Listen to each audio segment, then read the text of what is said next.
मेष राशि वालों, ये 10 दिन आपके लिए कैसा रहने वाला है इस वीडियो में हम आपको बताएंगे। आश्चर्य वाली बात है क्योंकि ये जो समय आपका रहने वाला है, यहाँ आपको बहुत बड़ी खुशखबरी मिलने जा रही है। यह आपके लिए बहुत शानदार समय रहने वाला है। ऐसा इसलिए कि इस समय जो स्थिति बनेगी आपकी अष्टम से नवम, नवम से दशम, दशम से एकादश, ये चंद्रमा की स्थिति रहेगी और ऐसे में बहुत बड़ा लाभ मिलता है। ऐसा लाभ मिलेगा कि आप समझ लें कि आपके लिए खुशी का ठिकाना नहीं रहेगा। तो हम आपको यही समझाने बताने आए हैं। विस्तार से समझाएंगे, विस्तार से बताएंगे, लेकिन आगे बात करें उससे पहले मेरा आपसे एक छोटा सा निवेदन है। ये यदि आप इस चैनल पर पहली बार आए हैं तो याद रखिएगा, नवीन जानकारी, ज़रूरी जानकारी आपको चाहिए और डेली चाहिए तो इस चैनल को सब्सक्राइब ज़रूर कर लीजिएगा। वीडियो के नीचे सब्सक्राइब लिखा बटन दबा दे, घंटी दबा दे और लाइक भी ज़रूर कर दीजिएगा, जिससे कि वीडियो जब भी अपलोड हो सबसे पहले आपके पास पहुंच जाए, वीडियो छूट ना पाए। मित्रों, आपके लिए सबसे अच्छी बात तो एक नहीं कही है। सबसे बड़ी बात यह है कि इस समय आपका ये व्यापार है, बिजनेस है, तो बहुत ज़्यादा कामयाबी इस समय आपको प्राप्त होगा। आप केवल सतर्क रहें, यहाँ थोड़े आप ध्यान रखें, क्योंकि यहाँ आपके लिए जो स्थिति बन रहे हैं इसमें आपको बड़ा फ़ायदा भी मिलेगा, लेकिन थोड़े से परेशानी भी आएगी। परेशानी कहाँ आएगी हम आपको बताएंगे, लेकिन उससे पहले चलिए ग्रहों की स्थिति के बारे में अवगत करा दें। सबसे पहले तो हमें यही करना है कि ग्रहों की क्या स्थिति है ये आपको समझाना है। पंचम भाव में केतु मंगल बैठे हैं। यहाँ से आपके लाभ के घर पर दोनों की सप्तम दृष्टि है, जो बहुत ही शुभ है, लेकिन कुछ मामलों में ये थोड़े से परेशान आपको करेंगे। और केतु की दृष्टि ये भी है कि राहु पर है और साथ साथ मंगल की दृष्टि राहु पर है। शनि इस समय द्वादश भाव में बैठे हैं। देवगुरु बृहस्पति तृतीय भाव में हैं। शुक्र इस समय आपके द्वितीय भाव में मौजूद हैं। बुध इस समय आपके चौथे भाव में हैं। सूर्य और गुरु एक साथ आपके तृतीय भाव में बैठे हैं और चंद्रमा के बारे में हमने बता दिया। तो ये आपका अच्छा समय इसलिए रहने वाला है क्योंकि लाभ के भाव पर राहु है और केतु और मंगल की दृष्टि है। तो बिजनेस में आपको डबल ट्रिपल, यानी जितना ज़्यादा इस समय आप मेहनत कर रहे हैं तो आपको ज़्यादा से ज़्यादा इस समय धन प्राप्त होगा। आपका बिजनेस अच्छा चलेगा। कामयाबी इस समय इन्हीं चीज़ों से आपको प्राप्त होगी। तो ये कह सकते हैं कि यह आपका समय बहुत अच्छा है। इस समय बिजनेस, व्यापार, कारोबार में ज़बरदस्त फ़ायदा इस प्राप्त होगा। खूब सारे इस समय आपके बेहतर और बड़े कॉन्ट्रैक्ट मिल सकते हैं। काम आपका बनेगा, आपको बहुत ज़्यादा व्यस्तता देगा। कुछ यात्राएं भी आपको करनी पड़ सकती है, लेकिन याद रखिएगा यात्रा से थोड़े से संभल कर रहें, क्योंकि यात्रा में थोड़े परेशानियों का सामना आपको करना पड़ सकता है। इसलिए इस समय ध्यान रखें कि यात्रा कर रहे हैं तो सोच समझ कर यात्रा करें और ख़ास करके ऐसे जगह पे न जाएं जहां आपको जाने से आपकी समय की बर्बादी होती है। ये सब ध्यान रखें, फिर सब कुछ आपके लिए ठीक रहेगा। आगे बात करें तो मित्रों, इस समय आपको बता दें कि आपके लव लाइफ को लेकर बहुत अच्छा समय है। बहुत अच्छा समय मतलब बहुत अच्छा समय। इस एक बात और बता दें, इस समय आप किसी की तरफ आकर्षित हो सकते हैं। नए प्रेम प्रसंग आपकी शुरू हो सकती हैं। किसी से आपकी बहुत ज़्यादा मित्रता हो सकती है, जुड़ाव हो सकते हैं, लगाव हो सकते हैं, लेकिन ये आपको ध्यान रखना चाहिए, यहाँ किसी के साथ गलत रिश्तों में जाने से आपको बचना होगा, वरना ये चीज़ आपको परेशान बहुत ज़्यादा कर देगा। आप किसी के साथ नए रिश्तों में जाने से बचें, वरना ये परेशानी का आपका कारण बनेगा। इसलिए नए रिश्तों में जाने से आपको बचना चाहिए। लेकिन यदि आपको लगता है कि रिश्ते बहुत अच्छे हैं, कोई गलत नहीं है, क्योंकि फ्रॉड का संभावना है, बस यही हम कहना चाहते थे, फ्रॉड होने की संभावना है। वैसे तो नए रिश्ते प्राप्त बहुत होंगे, तो इससे आपको संभल कर रहना पड़ेगा।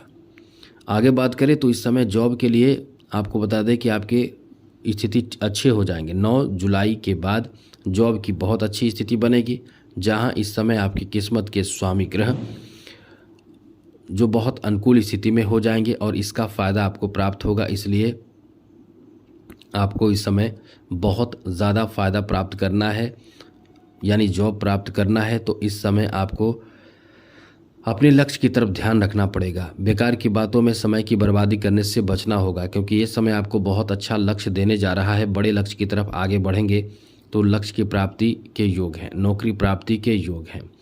किस्मत इस समय बहुत आपको साथ देगा। अब शनि की 7.5 है, तो यहाँ आपको ध्यान शनि की 7.5 का भी रखना पड़ेगा कि कोई भी ऐसी गलती ना करें जिससे कि शनि की 7.5 में आपकी परेशानी बढ़े।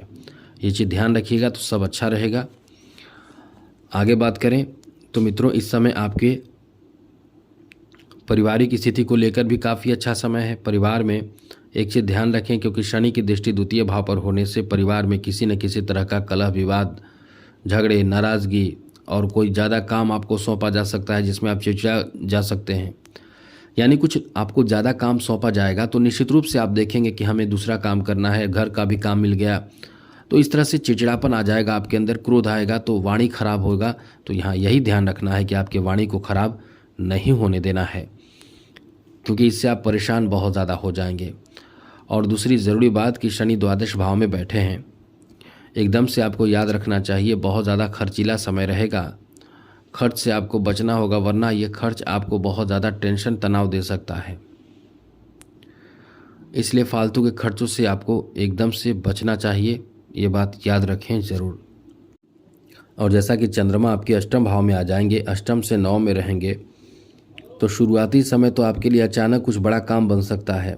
और हाँ, यदि आप कुछ गलत कर रहे हैं, कोई बड़े रिस्क ले रहे हैं, तो बड़ा नुकसान भी अचानक हो सकता है। और ख़ास करके इस समय शुरुआती दिनों में, यानी आप 6, 7 और 8 जुलाई को कोई भी रिस्की कार्य नहीं करना है आपको। वैसे तो हमेशा नहीं करना है, क्योंकि शनि की 7.5 चल रही है। इस समय रिस्क लेना आपके लिए अच्छा नहीं होगा, लेकिन इन बातों का ध्यान आप ज़रूर रखिएगा। आगे बात करें तो इस समय आपके स्वास्थ्य को लेकर भी समय ठीक ठाक है, बेहतर कह सकते हैं, क्योंकि इस समय स्वास्थ्य को लेकर कोई बहुत बड़ी परेशानी की बात नहीं रहने वाली है। स्वास्थ्य से संबंधित सब कुछ आपको इस समय अनुकूल देखने को मिलेगा। इसलिए कह सकते हैं कि इस समय आपके स्वास्थ्य को लेकर अच्छा है, बेहतर है, अनुकूल है। आगे बात करें तो मित्रों, ये समय ऐसा है कि आप इस समय अपने कार्य पर फोकस करें। जितने भी आपके कार्य पेंडिंग में पड़े हुए हैं उसे पूरा करने की कोशिश करें। दूसरी बात, अपनी आपका जो कार्य है, आपको जो करना है, उसे एक प्लानिंग के तहत काम करें। छोटे छोटे गोल बना लें कि आप आज क्या करना है, कल क्या करना है, और उस तरह से गोल को पूरा करते जाएं, तब आपका काम बनेगा। वरना आप एक बार में सोचेंगे कि हमें ये काम करना है, तो आपका वो कार्य हम नहीं समझते कि आपका काम पूरा होगा, और होगा भी तो बहुत ज़्यादा कठिनाई आएगा। तो छोटे छोटे गोल बनाकर कार्य किया करें, इससे अच्छा होगा। साथ ही साथ आप अपने जो प्लानिंग है वो किसी से भी शेयर ना करें। ये याद रखिए कि आप क्या करने वाले हैं, कौन से कार्य करने वाले हैं, या आपने क्या किया है, जो पहले भी आपने किया है उसे भी शेयर ना करें, तो बहुत अच्छा रहेगा। और एक बात और, इस समय शनि का उपाय ज़रूर करें।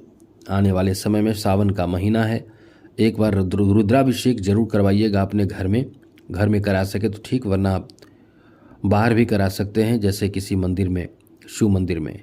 इससे आपके ऊपर के जो निगेटिव प्रभाव है वो दूर होते हैं। तो आज के लिए इतना ही। जय माता दी, राधे कृष्णा, ओम नमः शिवाय।